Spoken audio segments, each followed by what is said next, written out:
So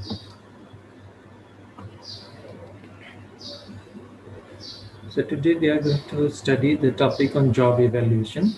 Uh, this topic is related with compensation management, and it is also a topic, it's an area where human resource management deals with.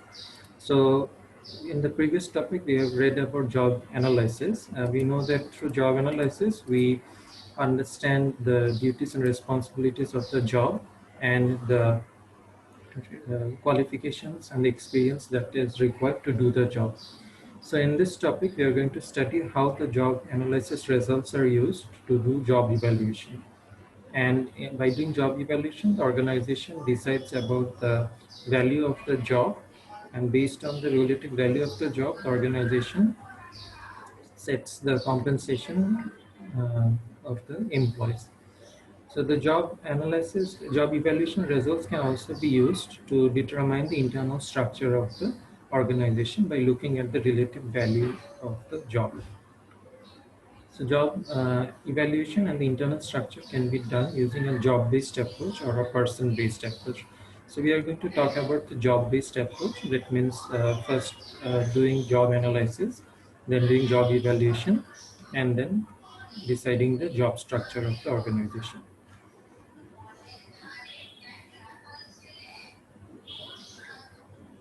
So what is job evaluation? You can see the definition over here. Job evaluation is the process of determining the relative worth of the job. So there are some standard scales which are used to do the job evaluation, and usually the companies use these scales to conduct the job evaluation. So this helps to standardize the relative value of the job across different organizations. So the job evaluation is done with the help of certain factors. So the steps in doing the job evaluation are listed over here.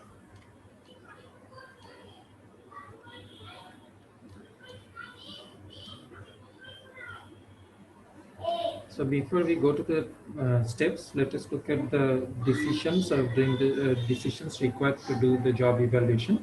We first need to determine the purpose of the job evaluation. Then we also need to decide whether we are going to use single method or multiple methods. We need to choose between the alternatives, which stakeholders will be involved, and then we evaluate our plan.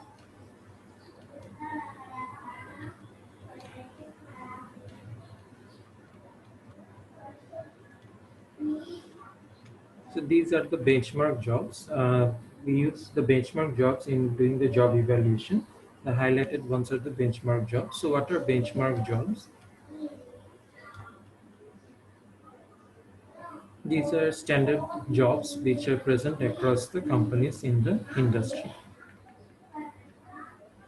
So these are the characteristics of the benchmark jobs. They are well known.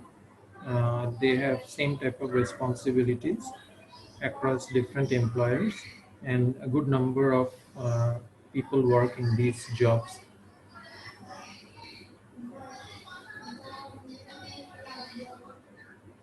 So there are three methods of job evaluation: ranking, classification, and point.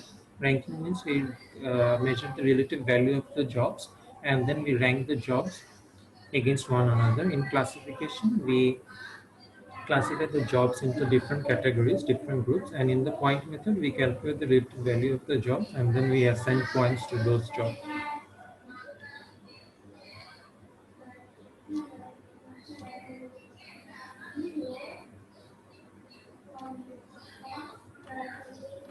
We are going to talk about the point method of job evaluation. So in the point method, there are 6 steps. First, we conduct the job analysis. Then we determine the compensable factors. So compensable factors are characteristics in the work that the organization values, and based on that, the organization pays the employees. So these characteristics could be the experience required, the qualifications, the skills. So it depends from organization to organization and from one position to another position. So characteristics of these compensable factors is it helps to pursue the organization's strategy and achieve its objectives.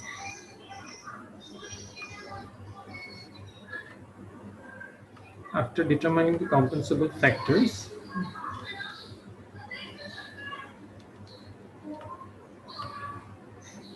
This is an example of the compressible factor, standard one that is used in the Hay method. So these are know-how, problem solving, and accountability.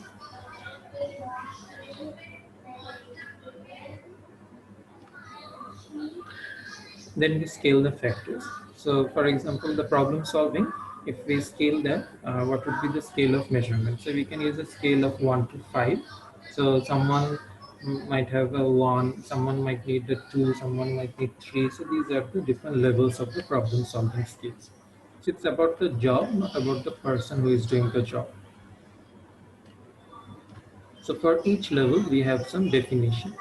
So this is an example of the knowledge category of the compensable factor. Then we weigh the factors. So we give relative importance. Based on the relative importance, we give weights to the factors. So for example, one factor could be given 10% weight, another factor could be given 40% weight. So based on that, we give the weights. So this is how it would look like. So here you have 4 factors: skill, effort, responsibility, and working condition. These are all given weights. Then you have degrees. That means what degree is required. So this is the job for bookstore manager. And then the total score. So the total score over here comes out to be 310 for this job. So maximum score that would be possible over here is if it gets 5 out of 5 in all the categories, and if it is 100%, then it would be 500. So out of 500, this job gets a score of 310. Then this plan is set and it is communicated with the users. That means the managers and the HR employees, and these people are trained. So based on that, these employees